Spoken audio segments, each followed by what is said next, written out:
First, the code imports necessary libraries like pandas and numpy. It then loads a dataset named salary.csv using the pandas library. A quick summary of the dataset is displayed, showing its shape and the first few rows. Next, the income column is mapped to numerical values, where is equal to 50k is represented as 0 and 50k as 1. This prepares the data for the machine learning model. The dataset is then divided into features, x, and the target variable, y. Features include age, education, capital gain, and hours per week, while the target is the income category. The data is split into training and testing sets using train_test_split to evaluate the model's performance on unseen data.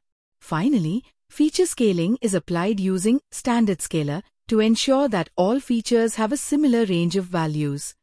To find the optimal value for k, the number of neighbors, the code iterates through a range of values and calculates the error rate for each. The error rate is plotted against the k value to visualize the relationship. The optimal k value is chosen based on the lowest error rate.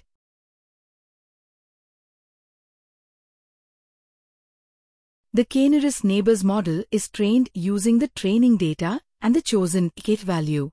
The model is then used to predict the income category for a new employee based on their input features.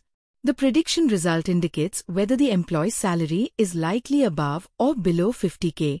Finally, the model's performance is evaluated using a confusion matrix and accuracy score. The confusion matrix shows the number of correct and incorrect predictions, while the accuracy score represents the overall accuracy of the model.